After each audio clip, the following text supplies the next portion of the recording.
Good evening, everyone. How are you today? Good, great.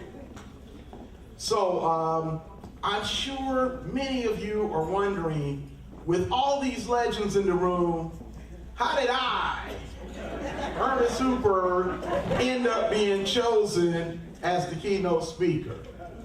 I have an explanation. You see, when I was in high school, I was not athletic enough to hang out with the jocks. In fact, I wasn't athletic at all, so I couldn't hang out with people like Tyrone and Mr. Staley. And when I was in high school, I wasn't popular enough, and I didn't exhibit enough leadership to be on student government, which I'm sure Senator Joyner and Dr. Smith enjoyed. And when I was in high school, I did not set a tone of good behavior like I'm sure Chief Castor and Chloe did. So I figured out something though. If I got on the high school paper, I could hang around the jocks.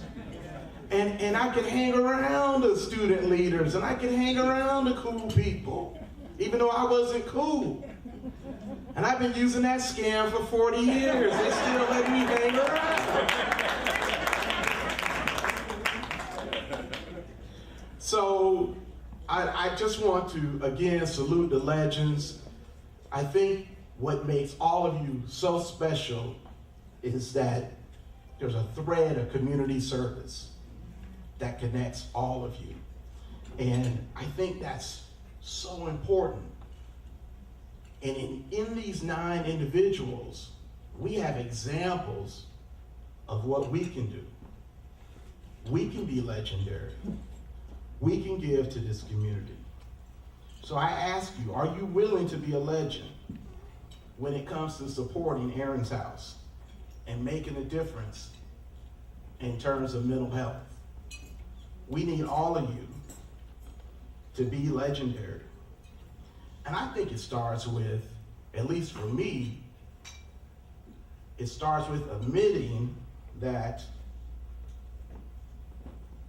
I'm close to dealing with some mental health challenges. You know, there's a song by Eminem where he sings about getting along with the voices inside of your head. And God gifted me with the ability to write. And while I enjoy writing for the newspaper, the most important part of that gift is being able to use it when those thoughts inside of my head are colliding and conflicting with each other. I'm always able to sit down and write. I write, I keep a journal, and I write for myself, and that helps me sort things out. And I know some of you might be out there saying, but I don't have voices in my head. Come on now. It's okay to have them, as long as you don't answer them. I only talk to the voices in my head when I need an expert opinion on something. But, you know, I love that song by Eminem, and I think a lot of people can identify with it because they are trying to get along with those voices. And, you know, and in that song, Rihanna sings, you think that I'm crazy, but that's not fair. And it's not fair. It's not fair to anyone who's dealing with depression. It's not fair to anyone who's dealing with bipolar disorder.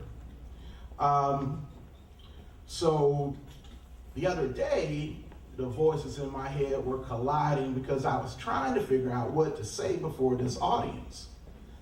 And I was sitting in my favorite coffee shop in Ybor, trying to figure out what kind of message I could deliver. And in that coffee shop, they have an art exhibit, and they switch it out about every 2 or 3 weeks. So I'm focusing on the computer, and I'm not looking at the art. And you know, they say that people plan and God laughs. People plan and God laughs. They had just put up a new art exhibit in this coffee shop. and it was all about mental health. How about that? Coincidence? One of the paintings said, "I'm not okay, but I'm trying to be." Another said, I am the captain of my own ship, only I don't have a map and I never learned to steer. To me, those statements so much capture the challenges that people with depression and bipolar are dealing with. I was amazed that they were sitting there right in front of me and I didn't notice. And those statements also reminded me of a friend who reached out to me several years ago.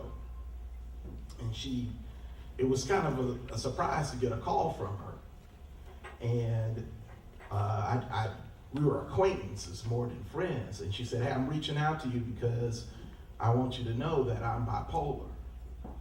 And I'd like for you to write about it." And I said, "Really?" She said, I need to get the message out to try to help others who are facing the same thing. And she said, "Right now, I'm taking my meds, I'm on my medication, and I'm doing well. But I experienced, prior to that, a lot of manic highs and lows." And she talked about these highs that would force her to wake up in the middle of the night and walk the streets and wake up her neighbors. And then she talked about the lows where she would end up lying on the couch for days, not wanting to go to work, not even wanting to eat or shower. But really, I think she was reaching out to me not just to share those stories. I think she was reaching out to me because it was a plea for our mutual friends. She wanted them to understand what she was going through. She wanted them to know that she needed their emotional support, their understanding, and their encouragement. Those are things we all need in life. I'm sure our legends would tell you that somewhere along the way, someone gave them emotional support. Someone gave them understanding and patience and encouragement, and that helped them succeed.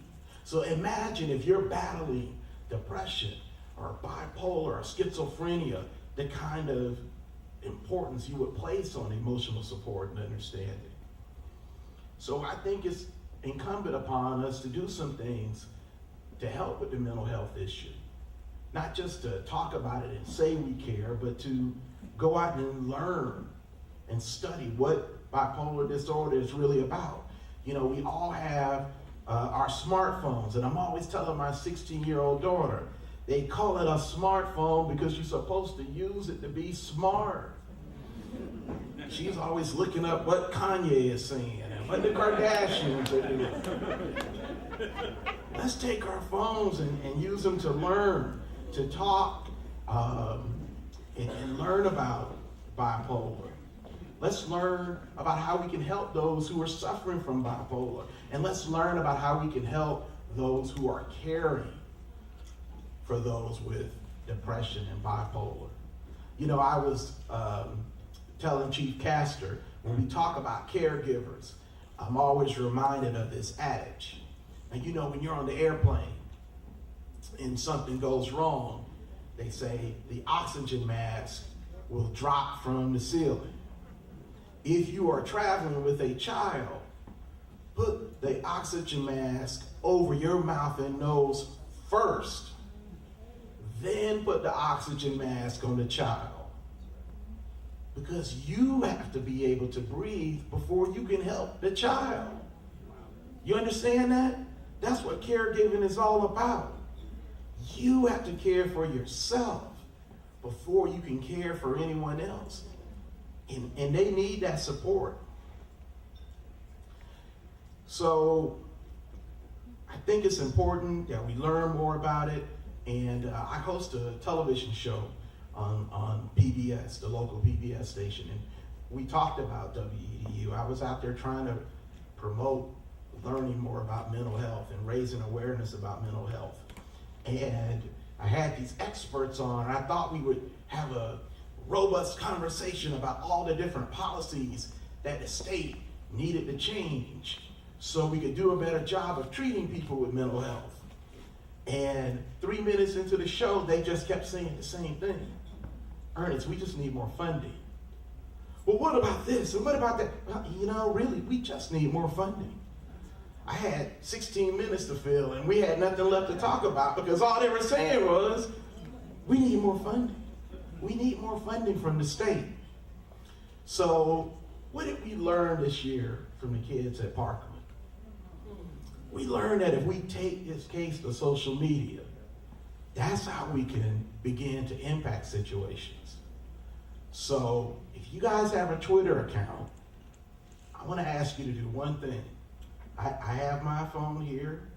I'm going to my Twitter account, and I'm going to send a tweet to the incoming Senate President, Bill Galvano. He is at Bill Galvano, Galvano. And I say, hey, Bill Galvano, please, because I want to be respectful, please properly fund mental health in Florida. Hashtag do it for Aaron. If any of you have your phones and you want to tweet, you can do that. You can also send a tweet to the incoming Speaker of the House, Representative Jose Oliva. His Twitter handle is Rep Jose Oliva. We got to take the message to the leaders in Tallahassee. It's not enough to talk about it. If we're going to get mental health funded properly, we have to start a campaign. Now, let me close by just saying I'm sure that there's some people out there, of course not in this audience, but in generally speaking, there are people in our community who say that if you're dealing with a mental health issue, if you're sad, you just need to snap out of it. Or they will tell you happiness is a choice. You just need to choose to be happy. And then others will say, well, it's not my problem, but I will pray for you. Let me tell you a little story. Once upon a time, there was a farmhouse, and there was a very kind and sweet mouse who lived in the farmhouse. And one day, the farmer's wife brought home, you know this story, don't you know this one? One day, the farmer's wife brought home a mousetrap. So the mouse was very upset about this. So he ran down to the barn and he said to the chicken, there's a mousetrap in the house. There's a mousetrap in the house. And the chicken said, oh, Mr. Mouse, just snap out of it. You'll be fine. So he ran to the pig. He said, Mr. Pig, there's a mousetrap in the house. There's a mousetrap in the house. And the pig said, that's not my problem, but I will pray for you. So then he ran to the cow and he said, there's a mousetrap in the house. And the cow said, don't be upset, Mr. Mouse. Choose to be happy. Happiness is a choice. So the mouse went back to the farmhouse, very dejected, because no one really offered him emotional support and understanding. That very night, the sound of the mousetrap was heard in the farmhouse, snapping. And the farmer's wife got out of bed and ran to see what the mousetrap had caught. But it wasn't a mouse. It was the tail of a venomous snake. And the snake bit her on the leg. And she fell very ill. And the doctor came out to the farmhouse and he told the farmer, I'm sorry, there's nothing I can really do for your wife. So the farmer said, well, this just won't do. Maybe if I give her some chicken soup, she will feel better. So he went down to the barn and he got the main ingredient for chicken soup. She remained ill, and many people came to visit because she was ill. And the farmer needed to feed these people who were coming to visit her. So he went down to the barn and he turned a pig into bacon and sausage. Finally, sadly, the farmer's wife passed away.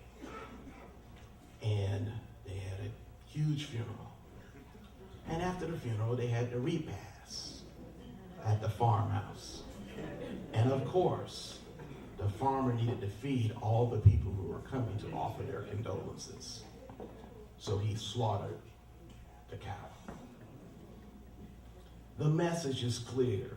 What may not seem like your problem today may very well end up being your problem tomorrow.